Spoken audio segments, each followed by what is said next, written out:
Hello friend, माँ की रसोईमध्ये आपले खूप खूप स्वागत आहे। आज मी तुम्हाला मेथीची मोकळी भाजी करून दाखवते। ही मेथी चांगली धुतली, स्वच्छ आणि चिरून घेतली, बारीक बारीक एकदम बारीक चिरायचे, त्याच्यामध्ये काडी सुद्धा दिसू नये बरं का। आता ह्याच्यामध्ये ना तेल ठेवले तव्यामध्ये भाजी छान होती म्हणून तव्यामध्ये भाजी करायला मी आज मोहरी टाकली। अगोदर मोहरी टाकायची आणि परत जिरे टाकायचे, जळत नाही बरं।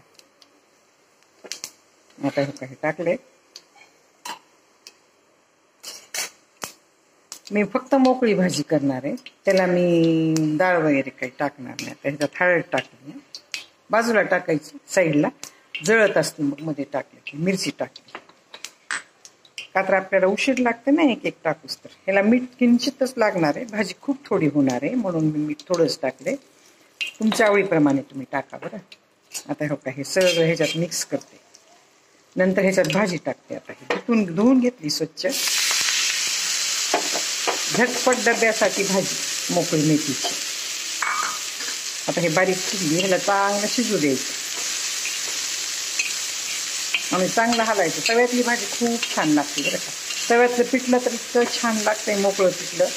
ते पण तुम्हाला मी एका दिवशी करून दाखवून, पण आभाळ आल्याला इकडं पिठलं वगैरे खाल्लं ना डाळीचं तर गॅस होतोय परत नको। आता हो का किती भाजी थोडी झाली बघा बरं, खूप थोडीशी झाली भाजी म्हणून मीठ थोडं टाकलं। तुम्हाला पाहिजे असेल भाजी जर का खरट खरट लागत असेल, मेथीची भाजी कडू लागते थोडी, तर तुम्ही थोडा गूळ नाही तर साखर टाका।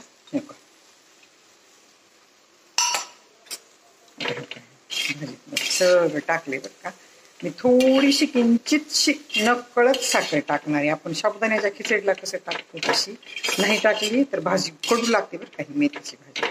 आणि शेंगदाण्याचं कुठ काय असं मोठं मोठं टाकायचं, शेंगदाण्याचं कुठं असं मोठं मोठं असलं का दाताखाली आलं की खूप छान लागते।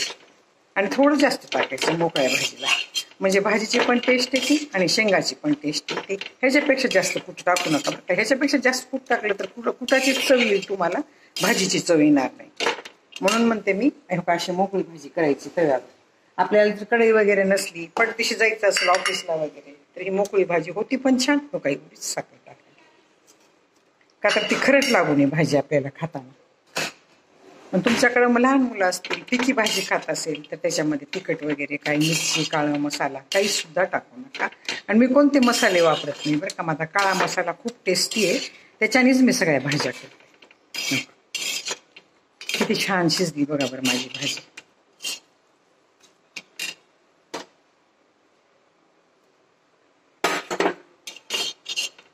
तुम्हाला जर माझी ही मेथीची भाजी, तव्यावरची मेथीची भाजी आवडली असेल तर सबस्क्राईब करा, लाईक करा, बेल आयकॉन क्लिक करून कमेंटमध्ये मला सांगा की तुम्हाला कशी वाटली, आणि तुम्ही कुठून बघता हे पण मला कमेंटमध्ये सांगा बरं का।